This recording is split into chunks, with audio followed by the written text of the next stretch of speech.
Cairo, Egypt, the 1st of October 1970. The funeral of President Jamal Abdel Nasser brought millions onto the streets of the capital. But even as the nation mourned, plans were already being made for his successor.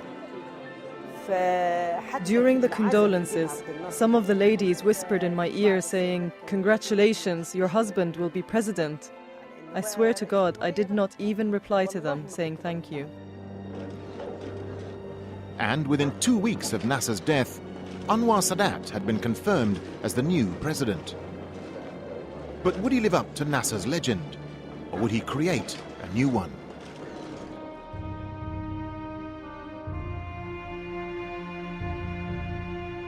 Mohammed Anwar al-Sadat was born on December the 25th, 1918, into a modest family in one of the poor villages in the Nile Delta. Sadat had been influenced from an early age by nationalist politicians such as Turkey's Kemal Ataturk. Hoping to help end British occupation of his country, Sadat joined the Egyptian army, graduating from the military academy as a lieutenant at the age of 20. But being an officer didn't prevent him from joining underground resistance movements. And he paid a high price for this involvement. With World War II raging, Sadat calculated that Egypt's best chance of throwing off British rule lay with a German invasion. In 1942, he was accused of consorting with a Nazi spy network in Cairo, fired from the army and imprisoned. He could have lived a good life like his colleagues. He was married and had 3 daughters, but he got involved in politics and sacrificed his post and career. He suffered a lot for the sake of his country. After almost 6 years of arrest and pursuit, Sadat was finally released from prison in 1948. The same day, he met his future second wife, Jihan, and married her in May 1949. I saw him and fell in love with him, even though he had no job, no money, and an unknown future. I regarded him as a patriot who loved Egypt. And this love led him to join the Nationalist Free Officers Movement, founded in 1948 by his colleague Jamal Abdel Nasser, even though his political affiliations had once threatened to destroy his life. In July 1952, the young officers carried out a military coup that culminated in the overthrow of King Farouk, subsequently ending more than 70 years of British colonization. But as the revolutionaries turned into politicians and rulers, Sadat remained in the shadows. Anwar Sadat didn't enter conflicts. He didn't fight over power. He didn't want to be a minister. He wasn't hoping for a post. And Nasser was watching this throughout these years, from 1952 to 1969. And it may have been this very characteristic that led him to power. In 1969, Sadat was chosen by Nasser as his vice president. And within a year, he would be president. Sadat inherited a nation in turmoil, one whose army was still reeling from its crushing defeat to Israel in the Six-Day War of 1967. It was a depressing period because Israel was occupying Sinai, an important historical part of Egypt, and we could not liberate it. We were all frustrated, all alike, military men or civil. Sadat knew full well the heavy cost inflicted by Israel. Yet, he also knew that the potential cost of another war to liberate Sinai could be even greater. So, in February 1971, he set out his terms for a deal with the Israelis. But the Israeli government dismissed the proposal out of hand. Sadat was a new president. Nobody knew how stable his rule of Egypt is. The general impression from him at the beginning was very negative. He's not serious. He's not a Nasser. He's not a leader. He's probably a transitional solution for the Egyptian state. Sadat remained unproven on the international stage, and at home, the dissenting voices grew even louder. اللي جايبه مين؟ هم Who brought Sadat? It was Nasser's crew who ruled at the time. They were holding all the power in their hands. They picked Sadat themselves, and it was a huge mistake from their side. It was a wrong choice. They thought Sadat was a weak man, and they could rule behind the scene. I went as far as telling him, "What are you waiting for? Are you waiting till they come and get you?" The conspiracy was so glaring, clear, and they were not hiding it. But he would nod so calmly. In that way, he was killing me sometimes. And he would say, "I know what I'm doing. I understand." In May 1971, Sadat showed that his perceived weakness was in fact his greatest strength. All his opponents were arrested, charged with treason, and handed long prison sentences. He did not feel that he was the true ruler in charge of Egypt until he got rid of this group, which he called power centers, and put them in prison. After that, he was relieved and started to work and focus on what he should be doing. Having won the power struggle at home, Sadat switched once again to international affairs. The Egyptian military had been severely weakened by the Six-Day War, and Sadat turned to the Soviets in an attempt to continue rebuilding its arsenal. He traveled to Russia a lot trying to get weapons. And when he'd get back, he would be depressed because the Russians never kept their promises. Under Nasser, Soviet-Egyptian relations had blossomed. But Sadat felt it was a mistake to rely solely on Russian backing. Anwar Sadat had a Western inclination for so long. He didn't like the Soviet Union and wished within himself for the United States to solve the problem. Sadat once famously said that if the Middle East was a deck of cards, then America held 99% of them. It was clear that the United States stood 100% with Israel. So it was, in President Sadat's opinion, very important to drive a wedge, if I may say so, or to try to introduce an Egyptian element to this bilateral relations between the United States and Israel. In July 1972, Sadat expelled 8,000 Soviet military experts from Egypt. If the move was calculated to attract American attention, then it succeeded. We began to have a second look and a third look and a fourth look at President Sadat. And we said, well, there is an opportunity here. And certainly we ought to explore what the man really has in mind. In February 1973, Sadat's special advisor, Hafiz Ismail, was invited to Washington to meet President Nixon and his national security advisor, Henry Kissinger. Dr. Kissinger said that you cannot expect to win on the negotiating table what you lost on the battlefield. But Sadat insisted that control of the Sinai was non-negotiable and that the land would be retaken by force if necessary.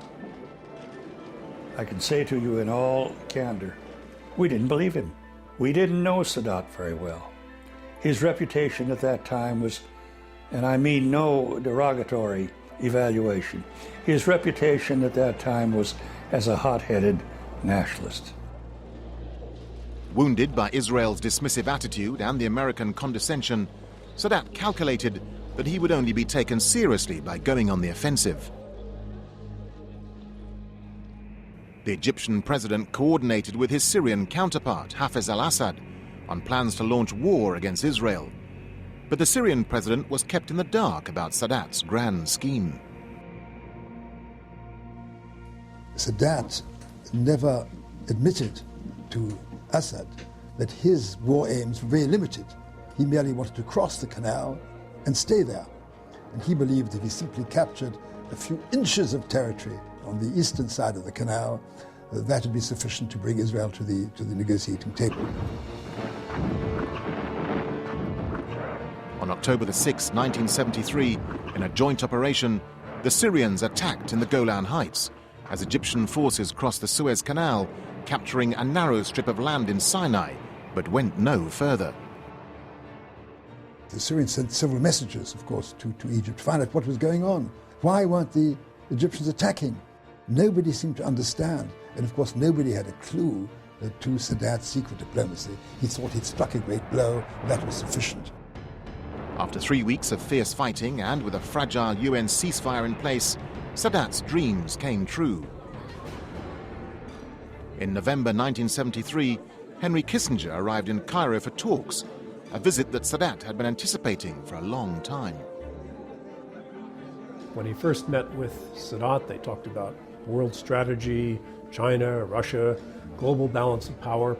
And Sadat loved being treated like a big statesman. So they didn't just talk about the little, you have this little problem with Israel. And from then on, he thought that with Sadat, he had a negotiating partner who could think big.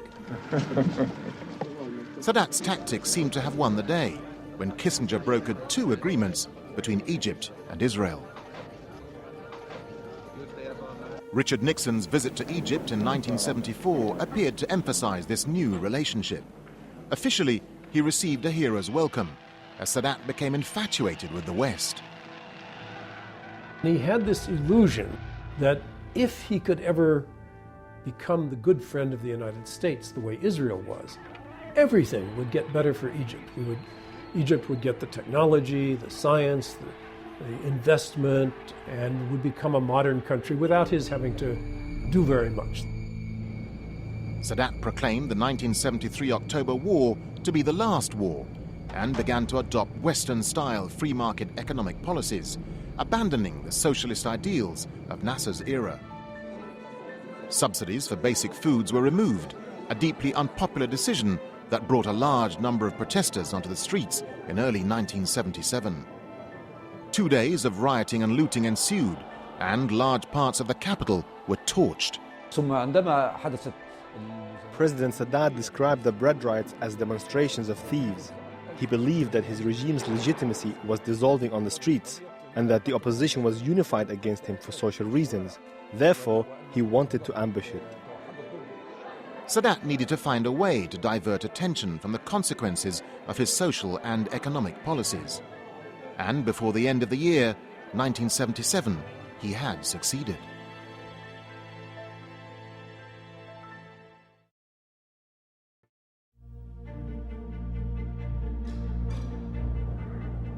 November the 9th, 1977.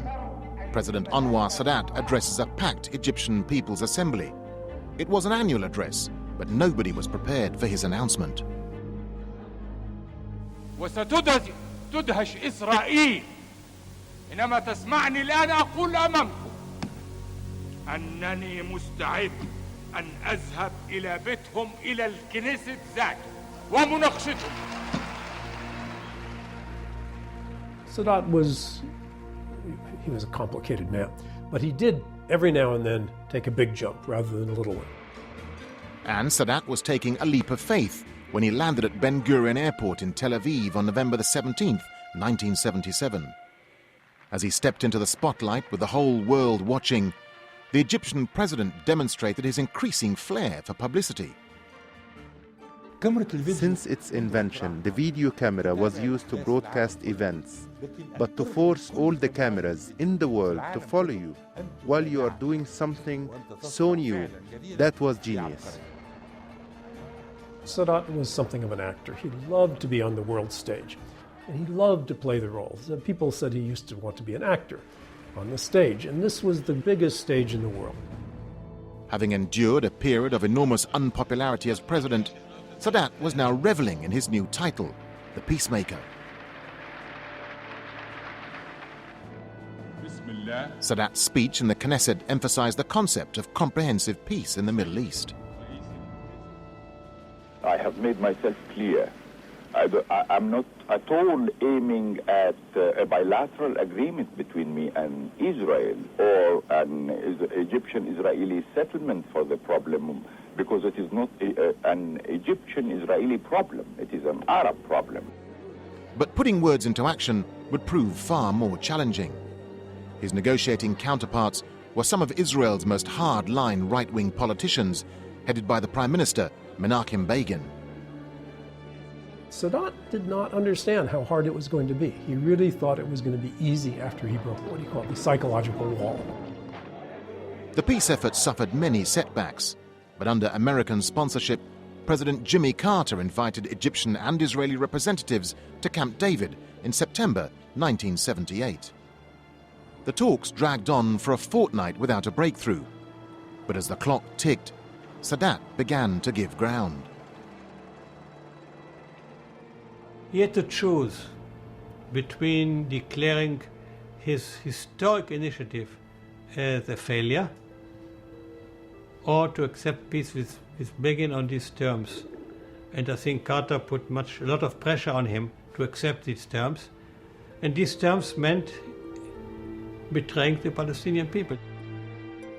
For Sadat's foreign minister Ibrahim Kamel, this betrayal was unforgivable, and he refused to take any further part in negotiations. He resigned a matter of hours before the deadlock was broken, leaving the president solely responsible for making a bilateral peace agreement with the Arab world's sworn enemy. Sadat was very clear that this was the first step. If we insisted that we get the agreement of all the Arab countries, we would not be able to get that. Salam, shalom, and to peace. By now, Sadat was more convinced than ever that the destiny of the Middle East lay in American hands.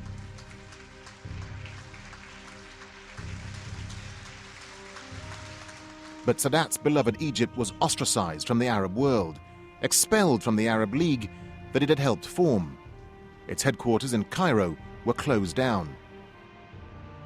And Sadat himself had become an outcast. The Syrian radio and TV channels went on calling Anwar Sadat a traitor, who gave up his land, who gave up his cause. These harsh accusations should never be made among brothers. We should rise above them. Of course we could differ, maybe not all agree with what Anwar Sadat did, but not be that insulting. Yet, his isolation only made him more determined to finish what he'd started. And in 1979, under the watchful eye of the US president, he finally signed the Egyptian-Israeli peace treaty. Sadat was a gambler with a grand sweep of history in his outlook and rhetoric, willing to take chances. He took an enormous gamble in signing the peace treaty with Israel, but he got what he fundamentally wanted, which was all of Sinai, without any residual Israeli presence. With this roll of the dice, Egypt's era of political and cultural dominance in the Arab world was over. President Sadat believed Egypt had to isolate itself from the Arab world and remove itself from the Arab-Israeli conflict. Sadat almost announced a kind of a regional divorce from Arabism. But within Egypt, he treated this divorce as a victory, mindful as ever of his media image. Huge government-orchestrated celebrations were held as Israeli forces evacuated parts of Sinai according to schedule. And Sadat promised the people that they would reap the dividends of peace. He tried to appeal to popular instincts that things would radically improve, and blamed all ills on the wars, defending the Palestinian cause and the Arabs. This was the beginning of a point where he misled the people for some time, but he could not fool them all the time. Presenting himself as Egypt's father figure, Sadat stressed his humble origins, often visiting the village of his birth while dressed traditionally as a man of the people. But the people themselves were now suffering as the promised economic miracle failed to materialize. Rejection of the president's policies, both domestic and international, united the previously fragmented Egyptian opposition. And just as he had done when faced with opposition from Nasserites a decade earlier, Sadat launched a crackdown, but this time on a much wider scale. It is a purge And I'm not eliminating the opposition like some of you have said. He spared no one, from the church to the mosque to the Muslim Brotherhood to the Nasarites, the liberals and the leftists. He accused them of treason and threw them in jail. But this time, his enemies could not be silenced. On the 6th of October 1981, Sadat led the military parade in Cairo, an annual show of strength for his armed forces, a potent symbol, it seemed, of the all-powerful presidency. But 4 assassins, belonging to an Islamist militant group, penetrated this ring of steel.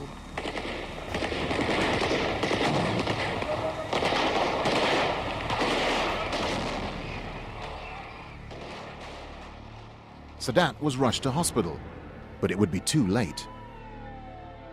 I went in the operation room and found the president lying in bed, covered. It was glaringly clear before me. I had a kind of internal conflict, making me not believe what I saw. I found myself unconsciously throwing myself on him and crying. It was a difficult situation. He was a husband, a father, a lover. He was my everything. The mourners at Sadat's state funeral reflected the path that he'd taken as Egypt's president. The presence of Western leaders, including a prominent Israeli delegation, emphasized the complete absence of Arabic heads of state. The guests were surrounded by an extremely tight security cordon, one that excluded the regular Egyptian people, if any had chosen to attend. We disagree with some, with perhaps too much rapprochement with the Americans. We disagree with some of his policies, but he was a visionary. And I now must admit that he saw things as we did not see. A few days later, Sadat's vice president, Hosni Mubarak, was chosen as the new president. Anwar Sadat had appointed General Hosni Mubarak, the then commander of the Egyptian Air Force, as his vice president in 1976. To some observers, it seemed a bizarre choice, but one that provided an insight into Sadat's personality. He followed the advice of Machiavelli, who wrote that you should not hire people from the elites because they can become your competitors. Hire those who are in the lower ranks because they will be very obedient and loyal. Almost 30 years later, Sadat's legacy remains in the shape of a president chosen by him and not by the Egyptian people.